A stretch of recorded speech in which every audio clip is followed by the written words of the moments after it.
নমস্কার বন্ধুরা, আশা করি আপনারা নিশ্চয়ই ভালো আছেন। তো সোনালি কিচেনে আপনাদের সবাইকে স্বাগত জানিয়ে আজকে আমি একটি নতুন রেসিপি দেখাচ্ছি। ফুলকপি আলু বেগুন দিয়ে বাটা মাছের টক রেসিপি। তো বন্ধুরা, বাটা মাছের টক রান্না করার জন্য আমি নিয়েছি 4টে বাটা মাছ। বাটা মাছগুলোকে ভালো করে ছাড়িয়ে আমি আঁত পরিষ্কার করে আমি ধুয়ে নিয়েছি। তো এগুলোকে আমি মেরিনেট করে নেব। প্রথমে আমি দিয়ে দিলাম লবণ, হাফ চামচ লবণ আমি দিয়ে দিলাম আমি হলুদ হাফ চামচ হলুদ আমি দিয়ে দিলাম। দিয়ে আমি ভালো করে মেরিনেট করে নিচ্ছি মাছগুলোকে। এইভাবে একটা একটা মাছ সুন্দর করে মেরিনেট করে নিচ্ছি লবণ হলুদ দিয়ে।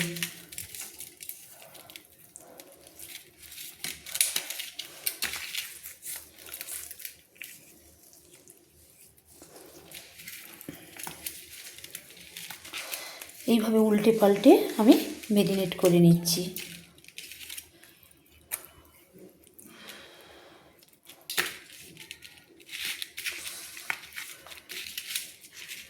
বন্ধুরা, আমার বাটা মাছগুলো ম্যারিনেট করা হয়ে গেছে লবণ হলুদ দিয়ে। আমি এখন 3 মিনিট রেস্টে রেখে দিলাম। এদিকে বাটা মাছের টক রান্না করার জন্য আমি নিয়েছি দেখুন ফুলকপি ছোট ছোট করে কেটে নিয়েছি।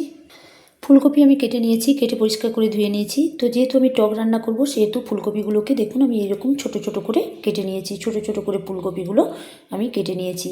তো ছোট ছোট করে কেটে ফুলকপির বাটা মাছের টক রান্না করলে খেতে ভালো লাগে। নিয়েছি আলু, একটা মাঝারি সাইজের আলু আমি এইভাবে কেটে নিয়েছি। যেহেতু টক আমি রান্না করব এইভাবেই আমি কিন্তু কেটে নিয়েছি। বেগুন আমি দুটো নিয়েছি, নিয়ে আমি এরকম করে ছোট ছোট করে কেটে নিয়েছি। এবার বাটা মাছের টক রান্না করার জন্য আমি নিয়েছি দুটো আমচুর দিয়ে কিন্তু আমি বাটা মাছের টক রান্না করব। তো আমচুরগুলো আমি একটা আমচুর নিয়েছি, নিয়ে আমি কেটে নিয়েছি বটিতে। দিয়ে আমি এই আমচুরগুলোকে জলে ভিজিয়ে দিলাম।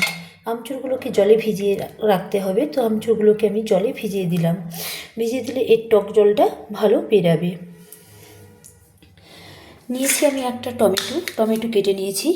এবার বাটা মাছের টক রান্না করার জন্য আমি নিয়েছি একটা মিক্সি জার। আমি এখানে নিয়েছি 3 চামচ সর্ষে। আমি সর্ষে নিয়েছি 3 চামচ, ভালো সর্ষে আমি নিয়েছি 3 চামচ। দিয়ে দিলাম আমি দেখুন 1 চামচ পোস্ত। 1 চামচ পোস্ত দিয়ে দিলাম। আর দিয়ে দিলাম ঝালের জন্য দেখুন 4-5টা কাঁচা লঙ্কা। দিয়ে বন্ধুরা আমি জল দিয়ে দিলাম। আমি বোতল থেকে জল একটু দিয়ে দিলাম, যে মিক্সি জারে পেস্ট করে নেব বলে আমি জল দিয়ে দিলাম। দিয়ে আমি একটা চাপা দিয়ে দিলাম। দিয়ে আমি মিক্সিতে পেস্ট করে নেব। বন্ধুরা, আমি মিক্সি জারে পেস্ট করে নিয়েছি। তো স্মুথভাবেই আমি পেস্ট করে নিয়েছি। এবার আমি দেখুন আমি চামচ দিয়ে দেখাচ্ছি, খুব স্মুথভাবেই পেস্ট করে নিয়েছি। স্মুথভাবে পেস্ট করে নিলে কিন্তু টকটা ভালো রান্না হবে আর খেতেও ভালো লাগবে। তো একটা বাটিতে আমি গড়িয়ে নিচ্ছি। এদিকে বন্ধুরা একটা গ্যাস অন করে আমি কড়াইটা বসিয়ে দিয়েছি। কড়াইটা গরম হয়ে গেছে, দিয়ে দিলাম আমি সর্ষের তেল। আমি 3 চামচ সর্ষের তেল দিয়ে দিলাম। দিয়ে খুন্তি দিয়ে একটু নেড়ে নিলাম। তেলটা গরম হয়ে গেলে আমি সবজিগুলো ভেজে নেব। তেলটা গরম হয়ে গিয়েছে। এবার আমি যে বেগুন আমি কেটে রেখেছিলাম, দুটো বেগুন কেটে ধুয়ে রেখেছিলাম, সেই বেগুনগুলো তুলে দিচ্ছি।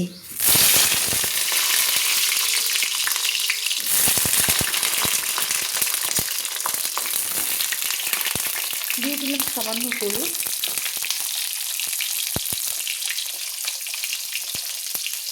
দিয়ে দিলাম সামান্য লবণ, দিয়ে একটু নেড়ে নিলাম।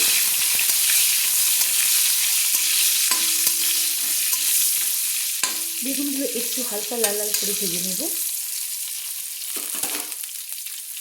তার জন্য একটু চাপা দিয়ে দিলাম। 1.5 মিনিট চাপা দিয়ে বেগুনগুলো লাল লাল করে ভেজে নিচ্ছি। 1 মিনিট মতো চাপা দিয়ে লাল লাল করে ভেজে নিয়েছি। দেখুন খুব সুন্দর লাল লাল করে ভাজা হয়ে গেছে। এবার আমি এই অবধি আমি বেগুনগুলো ভেজে নিয়েছি, খুব বেশি লাল লাল করে ভাজবো না। দিয়ে তেল ছড়িয়ে কিন্তু আমি বেগুনগুলো তুলে নিচ্ছি। বেগুনগুলো ভেজে তুলে নিয়েছি। বন্ধুরা, ওই বেগুন ভাজার তেলে আমি দিয়ে দেবো আলু। আমি একটা মাঝারি সাইজের আলু এইভাবে আমি বাটা মাছের টক রান্না করবো বলে কুটে ধুয়ে রেখেছিলাম, সেগুলো আমি দিয়ে দিলাম। ঠিক এইরকম করে কুটে রেখেছি। দিয়ে দিলাম একটু হলুদ,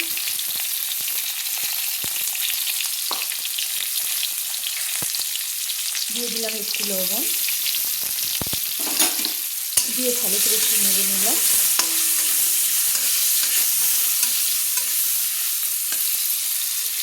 দিয়ে বন্ধুরা আমি 1 মিনিট চাপা দিয়ে দিলাম, আলুগুলোকে লাল লাল করে একটু ভেজে নেব। বন্ধুরা আমি হাফ মিনিট পর কিন্তু চাপা খুললাম, দিয়ে দেখুন বন্ধুরা একটু আলুগুলো লাল লাল করে ভাজা হয়ে গেছে। এই সময় দেখুন আমি যে ফুলকপিগুলো কেটে ধুয়ে রেখেছিলাম সেই ফুলকপিগুলো তুলে দিচ্ছি, একটু ভেজে নেব। আলুর সঙ্গে একটু ফুলকপিগুলো ভেজে নেব।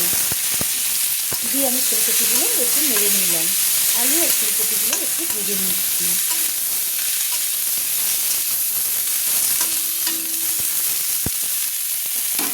দিয়ে আমি একটা চাপা দিয়ে দিলাম,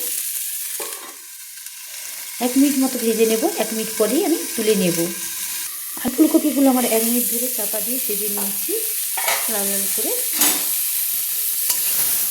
দেখুন ভাজা হয়ে গেছে, এবার আমি তুলে নেব। তুলে নিচ্ছি আলু ফুলকপিগুলো, ভেজে রাখা আলু ফুলকপিগুলো।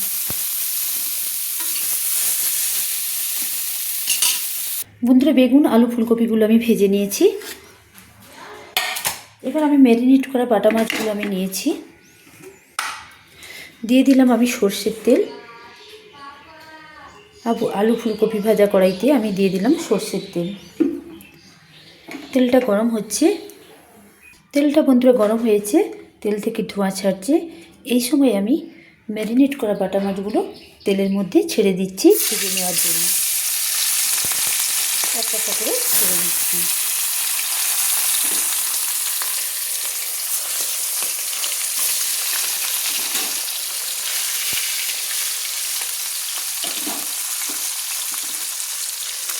চারটে বাটা মাছ আমি ছেড়ে দিলাম তেলের মধ্যে ভেজে নেওয়ার জন্য। বন্ধুরা দেখুন বাটা মাছ চারটা আমার কিন্তু 1 পিঠ ভাজা হয়ে গেছে। আমি আবার নেড়ে দিলাম আরেক পিঠ ভেজে নেওয়ার জন্য।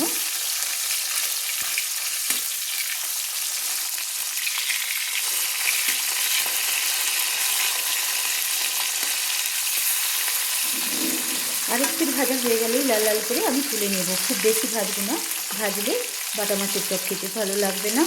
তো একটু অল্প অল্প করে লাল লাল করে ভেজে নিচ্ছি। বন্ধুরা দেখুন আমার বাটা মাছগুলো ভাজা হয়ে গেছে বাটা মাছের টক রান্না করার জন্য আমচুর দিয়ে। তো বাটা মাছগুলো দেখুন লাল লাল করে ভাজা হয়ে গেছে। আমি উল্টে দেখাচ্ছি, আমার 2 পিঠ কিন্তু ভাজা হয়ে গেছে। দেখুন 2 পিঠ আমার ভাজা হয়ে গেছে। এবার আমি দেখুন লাল লাল করে ভাজা হয়ে গেছে। এবার বাটা মাছগুলো আমি তুলে নিচ্ছি, একটা একটা করে খুন্তি দিয়ে কিন্তু আমি তুলে নিচ্ছি।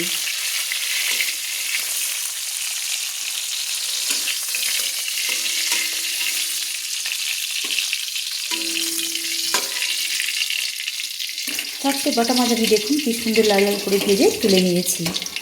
এবার বন্ধুরা দেখুন এই বাটা মাছ ভাজা তেলে আমি দিয়ে দেব ফোড়ন। আমি আর তেল দিচ্ছি না, এই বাটা মাছ ভাজা তেলে আমি ফোড়ন দিয়ে দিচ্ছি বাটা মাছের টক রান্না করার জন্যে। বন্ধুরা আমি দিয়ে দিচ্ছি ফোড়ন। ফোড়নের জন্য আমি দিয়ে দিচ্ছি গোটা শুকনো লঙ্কা একটা ফাটিয়ে রেখেছিলাম, দিয়ে দিলাম আমি 5 ফোড়ন, হাফ চামচ 5 ফোড়ন দিয়ে দিলাম। 5 ফোড়ন দিলে কী হয়, টকের একটা সুন্দর গন্ধ হয়। তো 5 ফোড়ন থেকে একটা সুন্দর মিষ্টি গন্ধ ছেড়েছে।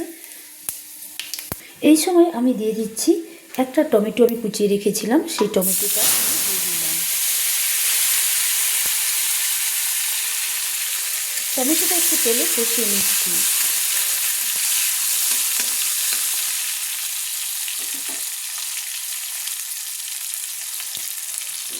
বন্ধুরা আমি দিয়ে দিচ্ছি আমি যে একটা আমচুর 3 টুকরো করে কেটে রেখেছিলাম, সেই ভেজানো আমচুর আমি দিয়ে দিলাম। দিয়ে আমি তেলের মধ্যে নেড়ে নিচ্ছি। তো টমেটোগুলো আমি গলাবো না, এইভাবে থাকবে। তো আমি একটু হালকা হালকা করে নেড়ে নিয়েছি। এবার দিয়ে দিয়েছি 3টে ভেজানো আমচুর। একটা আমচুরকে কেটে 3টে খণ্ড করে রেখেছিলাম, দিয়ে তেলের মধ্যে একটু কষিয়ে নিলাম। এই জলটা আমি ফেলবো না, দিয়ে দেবো রান্নাতে। এবার বন্ধুরা আমি দিয়ে দিচ্ছি আমি যে ঝালের জন্য 4-5টা কাঁচা লঙ্কা, সর্ষে 3 চামচ আর পোস্ত 1 চামচ একসঙ্গে পেস্ট করে রেখেছিলাম, সেই সর্ষেটা আমি দিয়ে দিলাম। সর্ষে বাটা, পোস্ত বাটা আর কাঁচা লঙ্কা একসঙ্গে বেটে রেখেছিলাম, সেগুলো দিয়ে দিলাম। দিয়ে ভালো করে আমি তেলের মধ্যে কষিয়ে নিচ্ছি।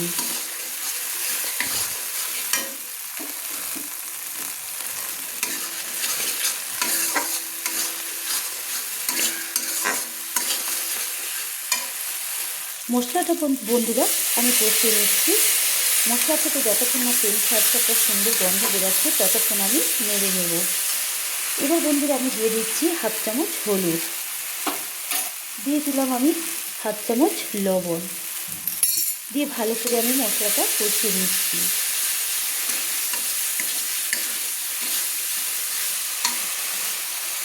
বন্ধুরা মশলাটা যাতে পুড়ে না যায়, জ্বলে না যায়, তার জন্য আমি দিয়ে দিলাম মিক্সিতে যে আমি সরষা, পোস্ত আর কাঁচা লঙ্কা বেটে রেখেছিলাম সেই মিক্সি জারে মশলা জলটা আমি দিয়ে দিলাম।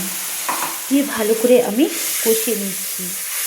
দিয়ে মশলাটা যে আমি পেস্ট করে রেখেছিলাম সেটা আমি কষিয়ে নিচ্ছি ভালো করে।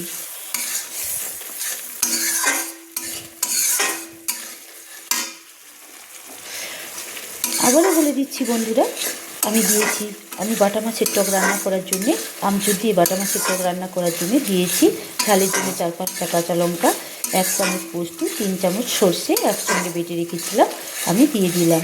দিয়ে ভালো করে আমি কষিয়ে নিচ্ছি।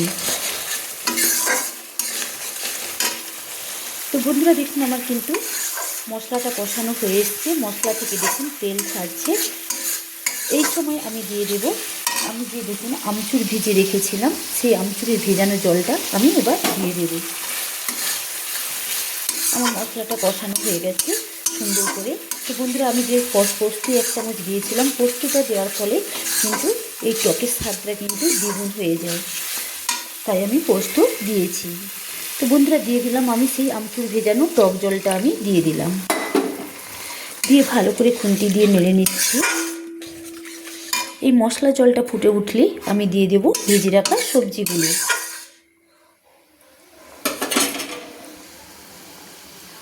দেখুন বন্ধুরা, তো মশলাটা কষানো হয়ে গেছে এবং আমি যে আমচুর ভেজানো টক জলটা দিয়েছিলাম, দেখুন গ্রেভিটা ফুটে উঠতেই আমি দিয়ে দিচ্ছি দেখুন ভেজে রাখা সবজিগুলো। আমি আলু ফুলকপি যে ভেজে রেখেছিলাম সেগুলো আমি দিয়ে দিচ্ছি। আলু ফুলকপি আমি যে ভেজে রেখেছিলাম, ভেজে রাখা আলু ফুলকপিগুলো দিয়ে দিলাম।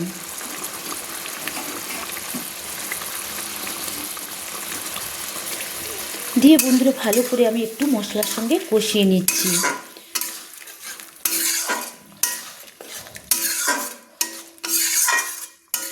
আমি প্রায় হাফ মিনিট মতো আমি কষিয়ে নেব। হাফ মিনিট পর কষানো হয়ে গেলে আমি জল অ্যাড করে দেব। বন্ধুরা দেখুন আমি যে বেগুনগুলো ভেজে রেখেছি এখন দেব না, টকের ফুটটা উঠলে আমি দিয়ে দেবো ভেজে রাখা বেগুনগুলো, যেহেতু বেগুনগুলো ভেজে রেখেছি। বন্ধুরা আমি চাপা খুলে দেখাচ্ছি, দেখুন 1 মিনিট আমি হাফ মিনিট মতো ফুলকপি আলু দিয়ে মশলার সঙ্গে কষিয়ে নিয়েছি। তাতে কিন্তু বাটা মাছের টকটা খেতে কিন্তু খুব সুন্দর লাগবে। তাই আমি মশলাগুলো যাতে সবজির মধ্যে মশলাগুলো ঢুকে যায় তার জন্য আমি হাফ মিনিট মতো আমি চাপা দিয়ে মশলার সঙ্গে কষিয়ে নিয়েছি আলু ফুলকপিগুলো। তো বন্ধুরা দেখুন আমার মশলাগুলো আমার ফুলকপি আলু মশলার সঙ্গে কষানো হয়ে গেছে। এবার আমি জল অ্যাড করে দিচ্ছি।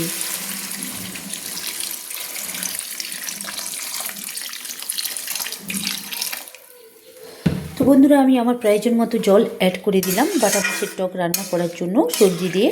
তো জল অ্যাড করে দিলাম, আপনারা আপনাদের প্রয়োজন মতো জল কিন্তু অ্যাড করে দেবেন। জল অ্যাড করে আমি একটু খুন্তি দিয়ে নেড়ে নিলাম।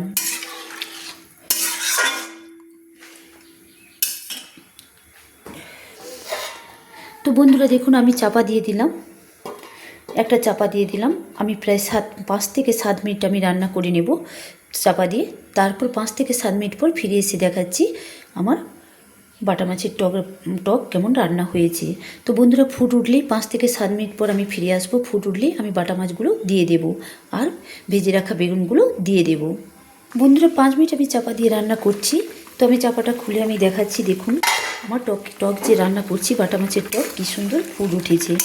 তো আমি চাপা দিয়ে 5 মিনিট রান্না করেছি। এই সময় আমি দিয়ে দেব ভেজে রাখা বাটা মাছগুলো। তো বন্ধুরা দেখুন আমি যে বাটা মাছগুলো ভেজে রেখেছি এই বাটা মাছগুলো আমি ছেড়ে দিচ্ছি। টকের ফুটটা উঠেছে, আমি এই সময় বাটা মাছগুলো ছেড়ে দিচ্ছি। 4টে বাটা মাছ আমি ছেড়ে দিলাম টকে, বাটা মাছের টক রান্না করার জন্য। দিয়ে ভালো করে একটু নেড়ে নিলাম। দেখুন কি সুন্দর ফুট উঠেছে। তো ভালো করে একটু নেড়ে নিলাম। যেহেতু বাটা মাছগুলো আমি ভেজে রেখেছি সেহেতু আমি বেশিক্ষণ আর রান্না করব না।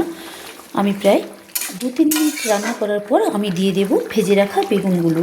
কারণ যেহেতু বেগুনগুলো ভেজে রেখেছি, আগে দিলে বেগুনগুলো একদম ঘেটে যেত, তাই আমি 2-3 মিনিট পর আবার আমি দিয়ে দেব ভেজে রাখা বেগুনগুলো। আর আমি চাপা দেব না, চাপা না দিয়ে কিন্তু রান্নাটা করে নেব।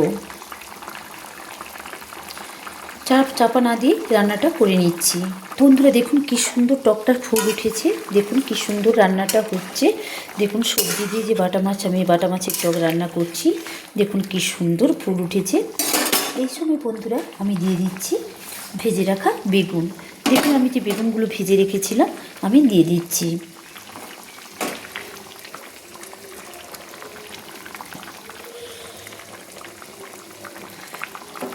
যেহেতু আমি বেগুনগুলো ভেজে রেখেছিলাম সেহেতু আমি এখন দিচ্ছি।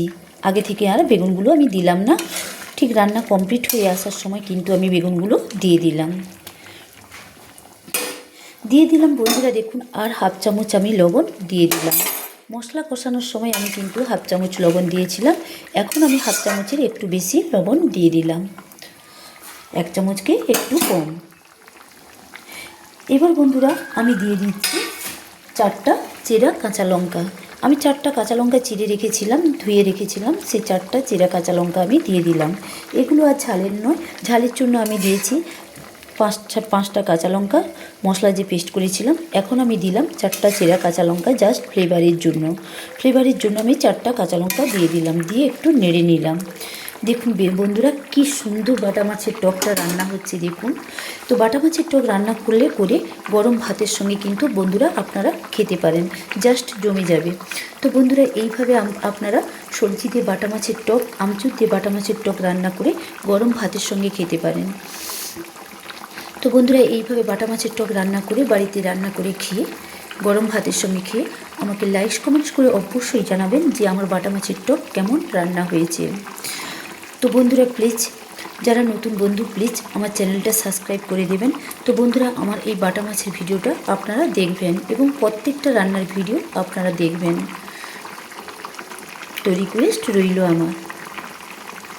বন্ধুরা দেখুন বাটা মাছের টক আমার রান্না একদম কমপ্লিট হয়ে গেছে আমচুর দিয়ে। দেখুন কি সুন্দর রান্নাটা হয়েছে, দেখুন বাটা মাছের টক কি সুন্দর করে রান্না কমপ্লিট হয়ে গেছে দেখুন।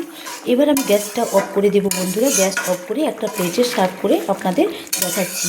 তো বন্ধুরা এই বাটা মাছের আমচুর দিয়ে বাটা মাছের টক রান্না যখন করবেন বন্ধুরা, একটু সামান্য পোস্ত দিয়ে বাটা মাছের টকটা রান্না করবেন, তাতে খেতে কিন্তু দুর্দান্ত স্বাদের হয়।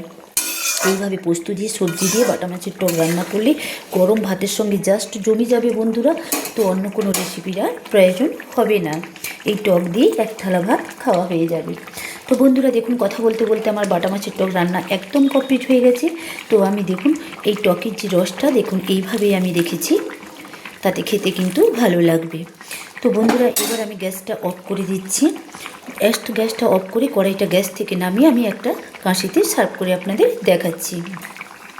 গ্যাসটা আমি অফ করে দিলাম, রান্না আমার একদম কমপ্লিট। বন্ধুরা বাটা মাছের টক রান্না করে আমি কড়াইটা আমি নামিয়ে নিয়েছি গ্যাস থেকে, দিয়ে আমি একটা প্লেটে আপনাদের সার্ভ করে দেখাচ্ছি। দেখুন কি সুন্দর হয়েছে আমার এই বাটা মাছের টক, দেখুন কি সুন্দর দেখতে, যেমন লোভনীয় ঠিক খেতেও তেমন দুর্দান্ত স্বাদে। তো দেখুন এইভাবে আমি কিন্তু একটা কাঁচিতে সার্ভ করে নিচ্ছি। তো পুরোটা সার্ভ করে আপনাদের দেখাচ্ছি, আপনাদের একটা কাঁচিতে পরিবেশন করে দেখাচ্ছি। দেখুন বন্ধুরা আমি এইভাবে কিন্তু টকের রসটা আমি রেখেছি, এইভাবে টকের রসটা কিন্তু আমি রেখেছি। কি সুন্দর দেখুন টকটা দেখাচ্ছে, এইভাবে টকের রসটা কিন্তু আমি রেখেছি। তো বন্ধুরা দেখুন আজকের মতো আমার আমচুর দিয়ে বাটা মাছের টক রান্না একদম কমপ্লিট হয়ে গেছে। তো বন্ধুরা আমি আশা করছি যে আমার আজকের এই বাটা মাছের টক রান্নাটা নিশ্চয়ই আপনাদের ভালো লাগবে। ভালো লাগলে যেসব বন্ধুরা প্লিজ আমার চ্যানেলটা সাবস্ক্রাইব করেন না, প্লিজ চ্যানেলটা সাবস্ক্রাইব করে দেবেন, পাশে থাকা বেল আইকনটা টিপে দিবেন। তো বন্ধুরা ভালো থাকুন, সুস্থ থাকুন, ভালো খাবার খান, এই কামনা করে আমি আমার আজকের বাটা মাছের টক রান্না শেষ করছি। তো বন্ধুরা আবার পরের দিন দেখা হচ্ছে অন্য কোনো নতুন রেসিপি নিয়ে আপনাদের সঙ্গে। বাই বন্ধুরা, ভালো থাকুন, বাই।